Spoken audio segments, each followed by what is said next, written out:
Hello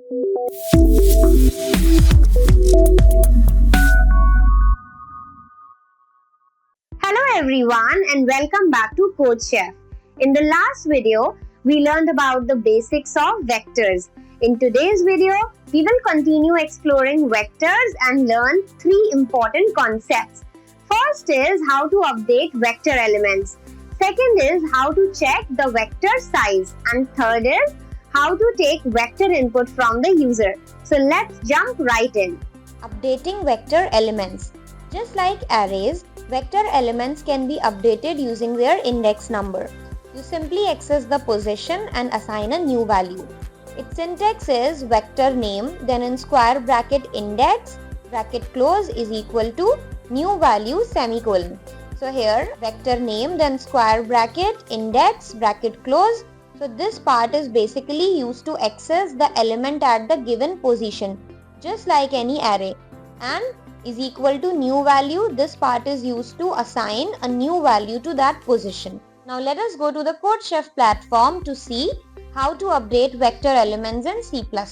Here the program objective is updating product stock levels in a vector, and the expected output is updated stock levels : first product stock : 12, second product stock : 15, third product stock : 8. Coming to the code, hash include iostream, hash include vector, using namespace std semicolon, then int main, curly brace begin for the main function, vector in angular brace int, stock levels is equal to, in curly braces 10, 5, 0, bracket close semicolon. So here we have initialized the vector stock levels with these three elements 10, 5 and 0. Now let us update these values. Stock levels in square bracket 0 is equal to 12 semicolon. Stock levels in square bracket 1 is equal to 15 semicolon. Stock levels in square bracket 2 is equal to 8. So initially we declared the vector stock level with values 10, 5 and 0. Now we have updated these values to 12, 15 and 8. Then cout in double inverted commas updated stock levels : ENDL semicolon, cout in double inverted commas first product stock : then stock level in bracket 0. So the element which is present at index number 0 in vector stock levels will be printed here, ENDL semicolon. Similarly, in double inverted commas second product stock : stock levels in bracket 1 ENDL semicolon, and cout third product stock : stock levels in bracket 2 ENDL semicolon, return 0 semicolon, and the main function ends here. Now let us run the program to see the output. Updated stock levels : first product stock 12, second product stock 15 and third product stock 8. This is how we update vector values in C++. Vector size in C++. Vectors grow and shrink at runtime. To check how many elements they currently hold, we use the size function. Its syntax is vector name.size, then brackets and semicolon. So basically this particular statement returns an unsigned integer representing the current number of elements stored in the vector. And for an empty vector, size function returns value 0. Let us go to the CodeChef platform to see how to find out vector size using the size function in C++. The program objective is display all student names with count. The expected output is total students enrolled : 5, list of students : 1 Ananya, 2 Rahul, 3 Meena, 4 Kabir, 5 Aditi.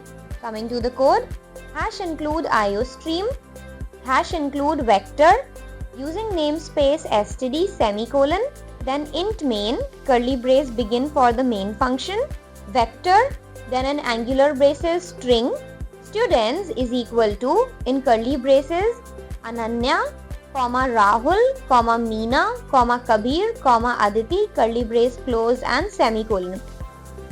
In this case, the data type is string, and that is why we have written all the elements of this vector in double inverted commas. Now let us print the number of elements in vector student using the size function.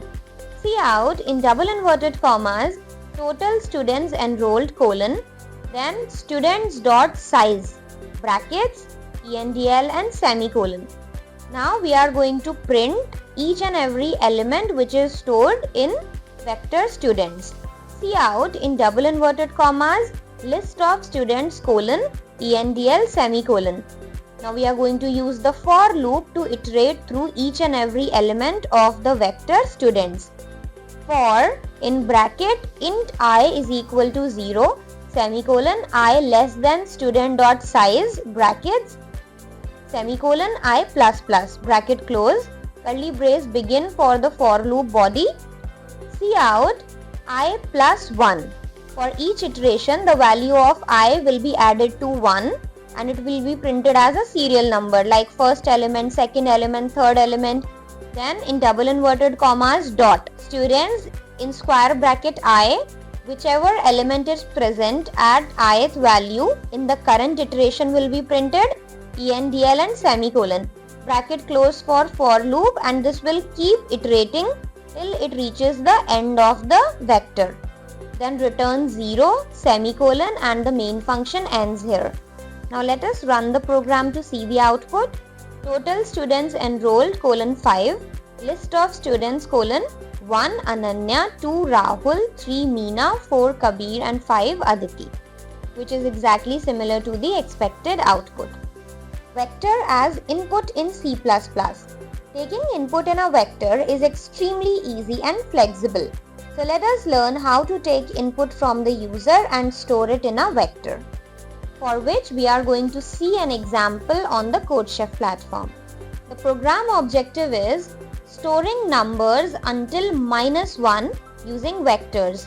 Here as user input we will type 5, 10, 15, 20 and -1, and the output will be you entered colon 5, 10, 15, 20. Coming to the code, hash include iostream, hash include vector using namespace std semicolon, then int main, now inside curly brace, vector in angular braces int numbers and semicolon. So we have now declared an empty vector.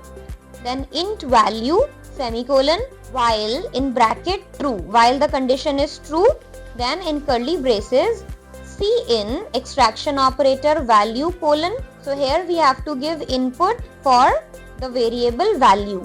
Now if value is not equal to -1, then curly brace begin for the if body, numbers dot push back in bracket value semicolon. What does this mean? So here we are using the pushback function, which is used to add elements at the end of the vector. The condition is that if the value of the variable value is not equal to -1, only then that value will be stored in vector numbers. Else break. That means if the value is equal to -1, then that value will not be added to the vector numbers. Then semicolon, bracket close for the else block, and bracket close for the if block, and bracket close for the while block. Then cout in double inverted commas you entered colon semicolon. Now we are going to use the for loop to iterate through all the elements of the vector numbers and print all the elements of vector number. For int I is equal to 0 semicolon I less than numbers dot size bracket, that means the loop will iterate till the end of the vector semicolon I plus plus bracket close curly brace begin for loop body. Cout then number in square bracket I, so whichever element is present at the ith position in vector number will be printed, and then space in double inverted commas semicolon bracket close for the for loop. This piece of code will print each and every element which is stored in vector number except -1. Return 0 semicolon and the main function ends here. Now let us run the program to see the output. So the sample input was 5, 10, 15, 20 and -1. And in the output we got you entered 5, 10, 15, 20. So all the elements have been printed except for -1. And that's a wrap for this video. We learned how to update vector elements, how to check the size of a vector, and how to take input using different methods. Do not forget to practice using these methods yourself on the CodeChef platform. Thank you so much for watching, and I'll see you in the next video.